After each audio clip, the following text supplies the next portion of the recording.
I guess so. Ladies and gentlemen, boys and girls, welcome back to the I guess you want to call it the program or whatever. I don't know. This is what is this? This is August 16th, 2023. I was trying to figure out whether I should do this on uh this should be a podcast or this should be the news. I don't even know. But regardless of that, here we are. And I just want to get right into everything that I put together for this momentous occasion. First, there was a documentary I was watching about this gentleman. Like, usually I sometimes get on Netflix and I'll find something to watch. I usually find myself perusing around like the international content because of whatever would have you, American content that revolves around Netflix that has to do with their programming is kind of like BS. It's kind of, it doesn't have doesn't really have a doesn't really draw me in. So I went and looked up. I think it was by mistake that I found this. It's a documentary called "The Hunt for Vera." I don't know if I'm saying his name right. "The Hunt for Vera Pan." I got a whole list of notes about this. This guy is basically India's version of Jeffrey Dahmer, if you will. Real savage human being, man. Got a lot going on. So basically, dude lived in like the mountains or the hills or something like that, and he had a gang and everything like that, and he was just doing a whole bunch of stuff. From what it says here, I believe this is what I wrote in my notes, says The Hunt for Vera Pan is a comprehensive interview conducted by Suhid Sirvasan with Selvamani Selvaraj, a news entrepreneur who offers a unique and insightful perspective on the relentless pursuit of the notorious criminal Vera Pan. Throughout the interview, Selvaraj sheds light on the multifaceted aspects of the operation, from the challenges of representation and storytelling to the deeply ingrained emotions that characterize the hunt. So they was on the hunt for this guy for like, let me see if it goes back to like the 80s or something like that. Like, bro outlasted, let me see here. Bro lasted like very long. So, okay. He was, let me see here.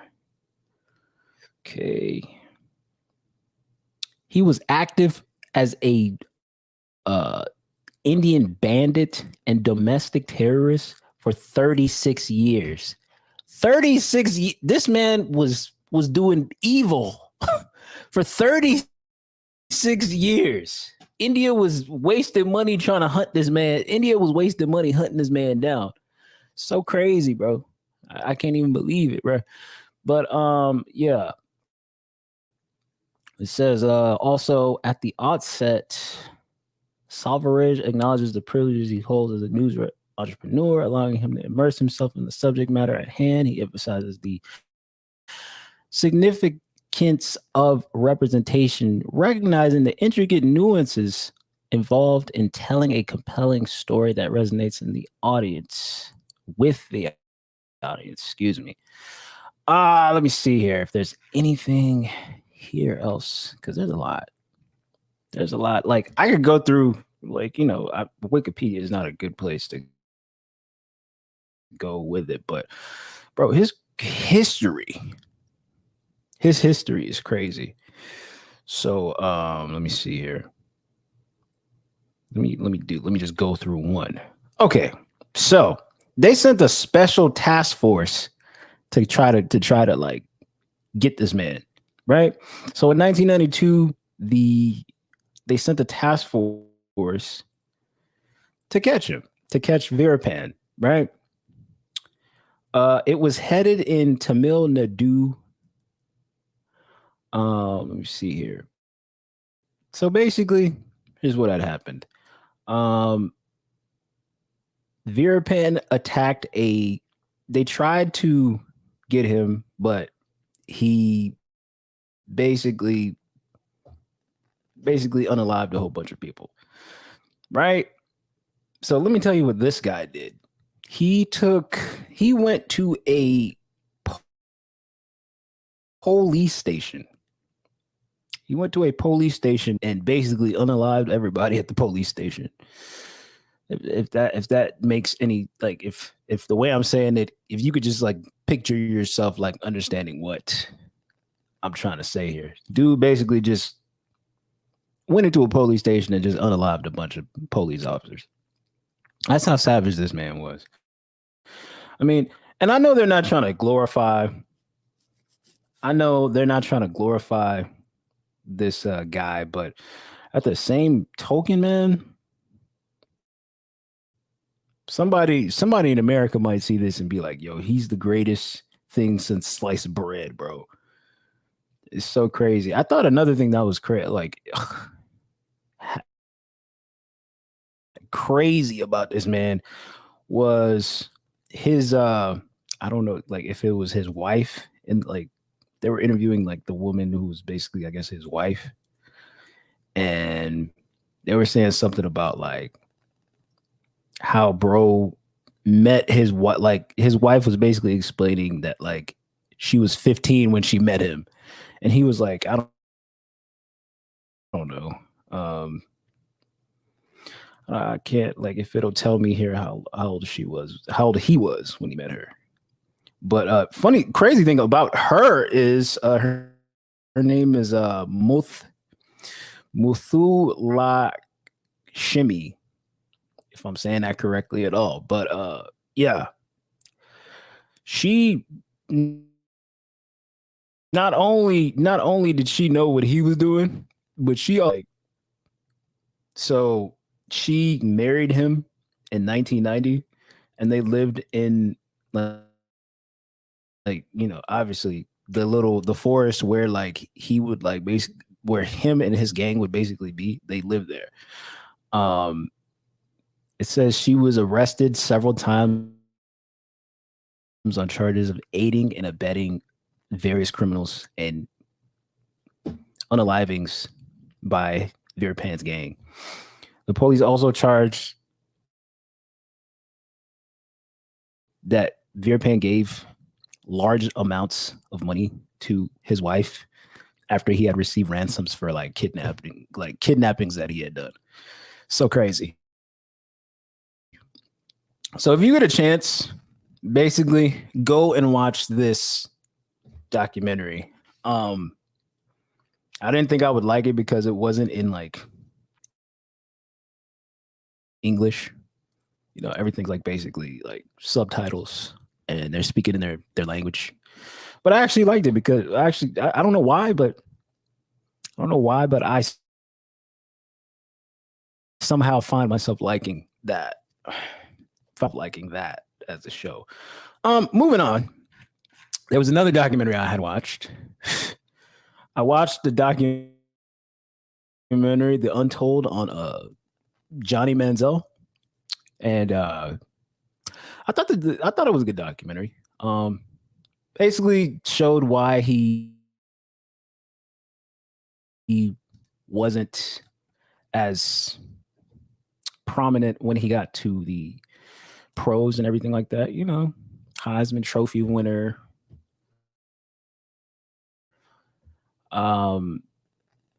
His personal partner offering $5,000 for autographs and everything like that.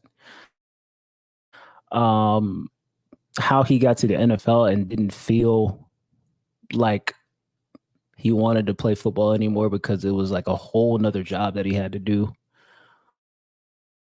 Um, what else? You know, getting into fights, going to clubs, and spending a whole bunch of money. What I thought was very interesting was that he I thought the whole, him signing autographs thing was pretty, I ain't gonna lie, I thought that was pretty interesting because there have been players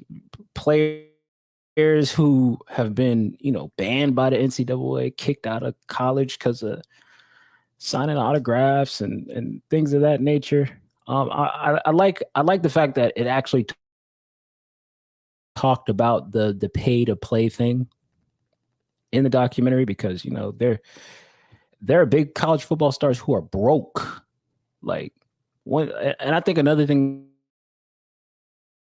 they forgot to talk about in the documentary, maybe I didn't see it, but I feel like they forgot to talk about how players get recruited. I don't feel like that gets talked about enough. How players get recruited and basically receive money from boosters and things of that nature. They talk. It's like you can't talk about one side how pay to play, and then forget about the other side where it's like how are all these big schools recruiting basketball players, football players? They're taking they're taking money from boosters, and the NCAA, as much as they act like they give a damn, they don't really, as long as those schools continue to gain the revenue that they're supposed to gain, they really don't care about the players being paid by boosters unless it comes out, somebody leaks it or it comes out or something like that. So this is just the perfect, like Johnny Manziel's career is just a perfect case of a college football player who is amazing in college and gets to the professionals, and then life gets real. That's basically what it is. I almost forgot that he was from Texas.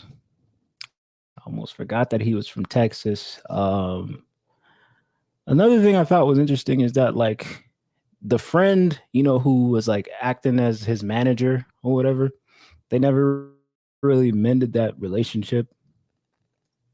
They never really mended the relationship, just because of the gigantic ego that Johnny Manziel had put out there for himself during his years in college. Thought it was pretty interesting about once again going back to the autograph signing thing, and then when they got caught, the friend basically saved Manziel and said, "Hey, Johnny Manziel's family is like an oil family or whatever." Thought that was pretty interesting because, like I said, there are plenty of college players who have been expelled for things that have to do with signing autographs and things like that. And then I like how Johnny Manziel kept it real. Like, bro, how am I this top college player and they selling my jersey? My name's not on the jersey, but they got my number on the jersey and selling it and making millions of dollars. And I'm not seeing none of that money. Like, I get that, bro. I understand that. Makes so much sense, man. I mean, but if we go on by that logic, I feel like Reggie Bush should just be, makes you think about Reggie Bush. Reggie Bush should just like be giving back his Heisman trophy then, bro. Like, there's no way Johnny Manziel still got his Heisman trophy and Reggie Bush don't got his. Don't make no damn sense, man. Don't make no sense. But what are you gonna do?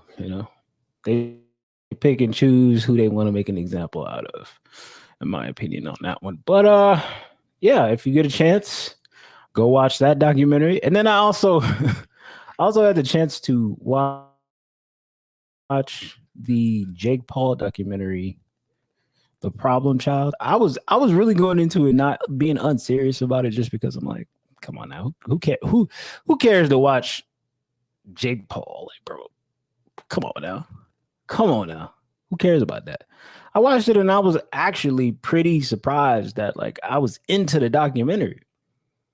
It was showing like what their life was like when they were younger, the Paul brothers, and then them getting on YouTube, succeeding on YouTube, Jake Paul turning into a Disney star, leaving Disney, getting into the part where they got into a whole bunch of trouble, the part where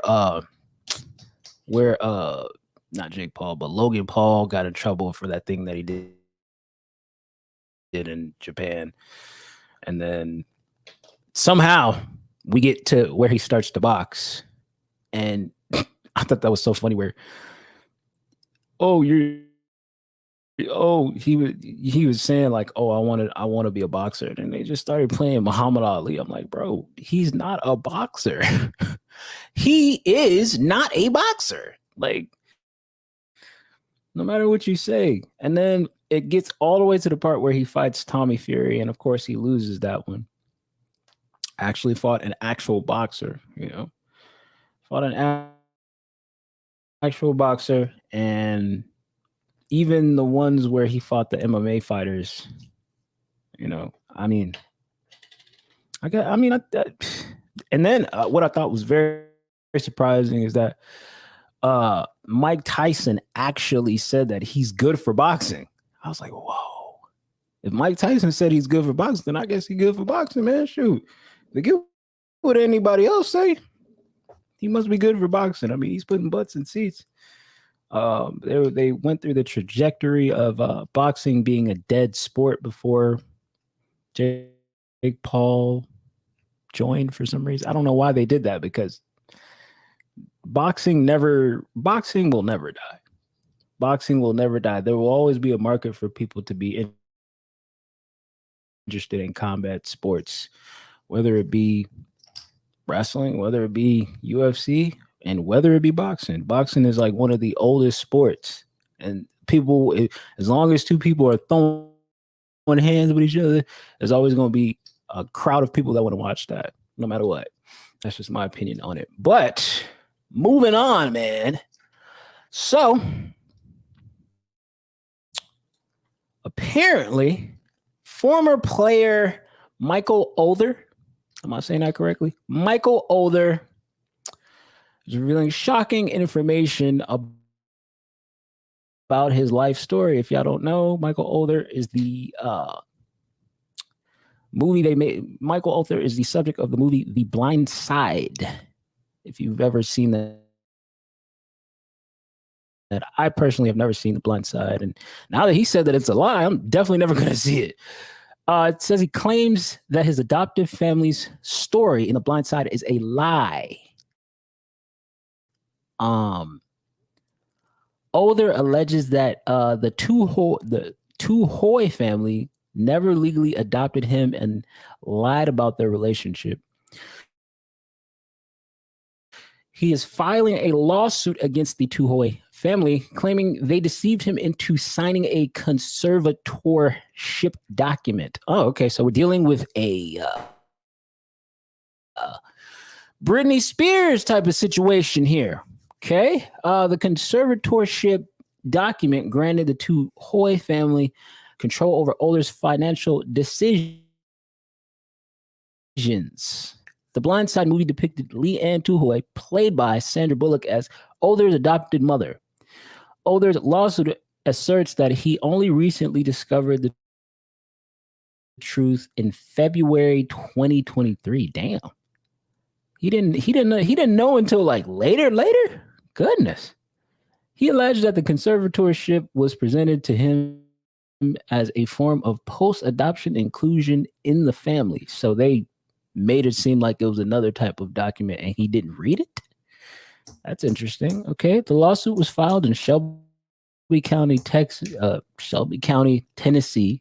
The petition claims that Sean and Leanne Tuhoy used their authority for financial gain. The Tuhoy family reportedly earned millions of dollars in royalties from the movie. Older, despite being central to the story, received no compensation. You ain't getting no money from that movie. That's crazy. The two-way family continued to refer to Older as their adopted son and used this image for promotion. Older's legal team argues that he learned the truth when he realized the conservatorship did not establish a familiar relationship. It's noted that it's surprising that Older took over 15 years to realize this discrepancy. Exactly what I said. It's crazy. Why did it take that long?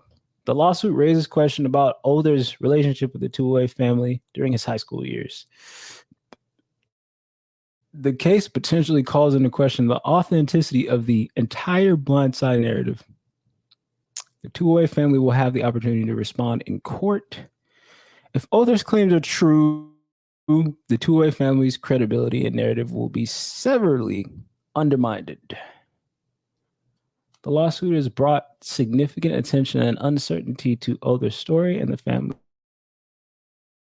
image. So, I mean, hey, man, only time will tell, but like, damn, they like for real lied about that. They really lied about that. That's crazy. If it is true, man. Wow. That really is something. If, like I said, if it is true, hopefully that man gets the justice he deserves in court. If it is true, like I said. So I do want to get into food processing in America. Food processing involves altering raw ingredients to packaged products, of course, for consumption. Processing aims to extend shelf life, enhance flavor, and improve convenience. Common methods include canning, freezing, drying, and adding preservatives. Ultra processed foods contain additives, sugars, and healthy fats. Highly processed diets are linked to obesity, diabetes, heart disease, and other health issues. Overcompensation of processed foods is due to their high caloric density. So I'm here talking about food, and I kind of just decided to type this thing out about the processing of food in America and how it's linked to the pharmacies and everything like that. As if you don't know, food in America, most, if not all, food in America has something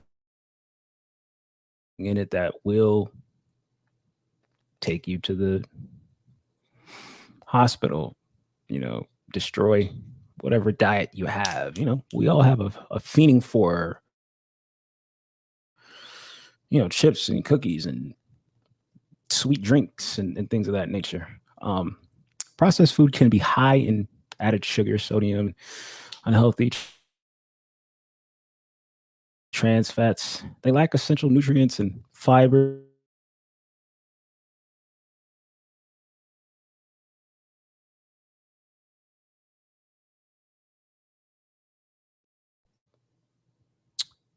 Redefined carbohydrates in processed food can lead to blood sugar spikes and crashes, right? So processed foods are marketed for convenience and affordability. Packaging often highlights case of ease of preparation and extended shelf life. We never really think about like the expiration date on like all of the food that we eat. Never really look at the fact that like a can of beans can last for 3 years or something like that. Like anything in a can last for a long time. Have y'all ever like really thought about that? Fast food chains heavily promoted processed items for quick meals.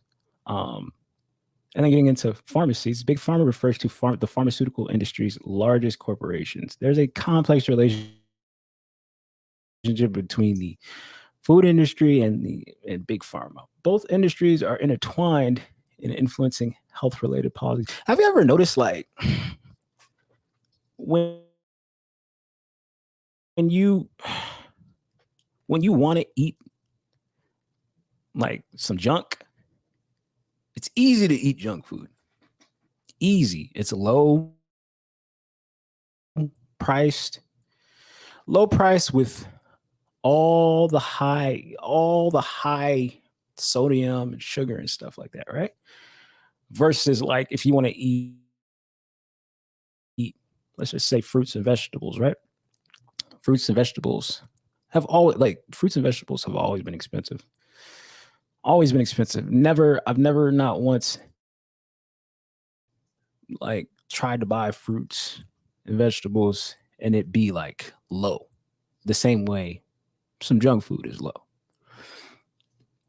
It's because they know you want some they know you want something that's easily something that's healthy. And if you want to pay for healthy stuff, you're going to pay high prices for the healthy stuff. And then if it's some junk food like some chips or some processed frozen hamburgers or some some chicken that's processed, cooked processed chicken or something like that, it's going to be low. It's going to be lower than the things that are healthy because comparing the prices of something that's healthy, like something that's vegan versus something that's like a regular thing and it has the amount of sodium that it has in it or the amount of sugar that it has in it, it's going to be lower. It's crazy, right? It sucks the way that America does its own people, but I feel like on one hand, the pharmaceutical industry is like, hey, we got to make money too. We got to make money too. We got to make sure we got to make sure we prescribing these pills to people. Got to make sure we prescribing these surgeries to people. You know, it's only now that everybody is opening their eyes, um, or or at least there are people out here opening our eyes completely to buying a juicer and going to go exercise. I mean, exercise has always been a thing in America, but it's never been pushed the way it's pushed now. Healthy lifestyle has never been pushed the way it's been pushed now. Um, but that doesn't stop food from like taking a certain type of I guess you could say a certain type of hit for people who want to like eat better, basically. But I feel like there are ways to eat better. There are ways to eat better, and there are ways to like get around that whole stigma of like, oh yeah, fruits and veggies are too expensive. Oh, we can't eat the way we want to eat, uh, type of thing. I mean, because how did your mother and your father, who were coming up in another society, try to eat better? I mean, I'm sure they found ways to do it, and that's why they're still here with us right now. So, um, the food industry profits from processed foods, while big pharma benefits from treating related health conditions that have to do with those foods. Unhealthy diets contribute to chronic diseases, generating demand for pharmaceutical products. The food industry's processed products contribute to rising health costs. Treating diet related health issues generates profit for pharmaceutical companies. Both industries fund research that may influence public perception. Some studies funded by these industries may downplay the negative effects of processed food. Food and pharmaceutical companies often lobby for policies favoring their interests. They may resist regulations that could impact their profits. Increased health awareness about the impact of processed foods on health has led to advocacy for stricter regulations. Before there was a time where you could go to a fast food place and you wouldn't see like how much calories was in everything. Nowadays, you see how much calories are in, like, if you go to McDonald's right now, you will see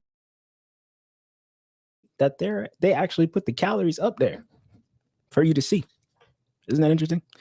They show you how much calories is in the food that you're um, ingesting.